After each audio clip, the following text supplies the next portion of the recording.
Hi all, నోరూరించి పనసకాయ శనగల masala curry ఎలా చేయాలో చూద్దామా. ముందుగా జీడిపప్పు, గసగసాలు, కొబ్బరిని మిక్సీ పట్టి మెత్తని పేస్ట్లా చేసుకోవాలి. శనగలు మరియు పనసకాయ రెండు ఆరోగ్యానికి చాలా మంచివి. ముఖ్యంగా జిమ్కి వెళ్ళే వారికి లేదా డైట్ చేసేవారికి ఇది ఒక పర్ఫెక్ట్ హై ప్రోటీన్ రెసిపీ. వెజిటేరియన్స్కి ఇది ఒక బెస్ట్ రెసిపీ. పనసకాయ చాలామంది వెజిటేరియన్ చికెన్ అని పిలుస్తారు. దీని టెక్స్చర్ మాంసంలా ఉంటుంది కాబట్టి నాన్ వెజ్ ప్రియులకు కూడా ఇది బాగా నచ్చుతుంది.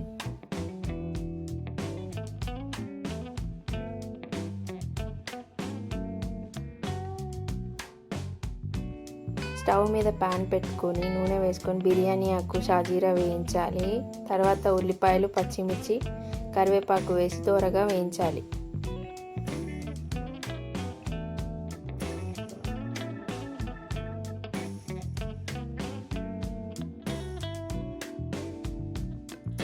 కొంచెం వేగిన తర్వాత ఇందులో అల్లం వెల్లుల్లి పేస్ట్, పసుపు, పచ్చి వాసన పోయే వరకు వేయించాలి. ఆపై ఉడికించిన శనగలు వేసి కలుపుకోవాలి.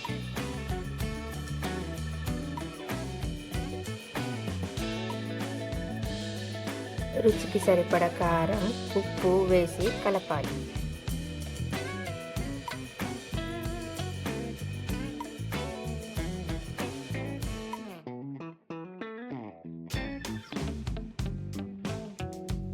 తరిగిన టమాటాలు వేసి మెత్తబడే వరకు మూత పెట్టి ఉడికించాలి.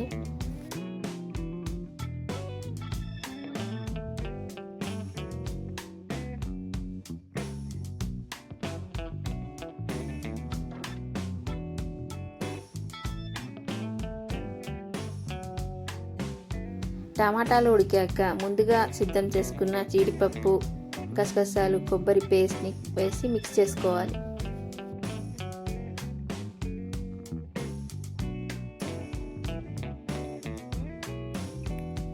ఇప్పుడు పనసకాయ ముక్కలు వేసి తగినన్ని నీళ్లు పోసి గ్రేవీ దగ్గర పడే వరకు ఉడికించాలి. ఈ రోజుల్లో అందరూ ఫాస్ట్ ఫుడ్కి అలవాటు పడుతున్నారు, కానీ ఇలాంటి సాంప్రదాయ వంటకాల్లో ఉండే రుచి, ఆరోగ్యం మరెక్కడ దొరకదు. పనసకాయ వంటలు మన అమ్మమ్మ కాలం నాటివి. వాటికి మనం జీడిపప్పు, మసాలా లాంటివి జోడించి రెస్టారెంట్ స్టైల్లో ఇలా చేసుకోవచ్చు.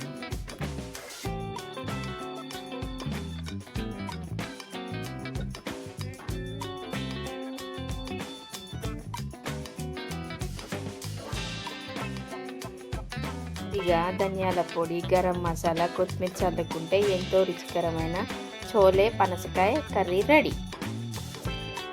ఈ పనసకాయ మసాలా కర్రీ పూరి, చపాతీ, రుమాలి రోటీ లేదా బగారా రైస్లోకి అదిరిపోయే కాంబినేషన్.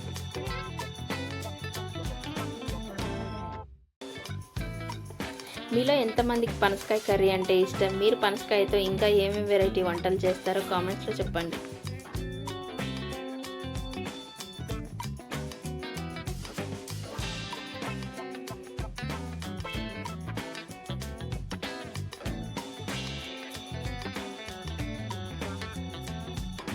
ఈ వీడియో కనుక మీకు నచ్చినట్లయితే లైక్ చేయండి, షేర్ చేయండి, కామెంట్ చేయండి, సబ్స్క్రైబ్ చేయండి గాయ్స్.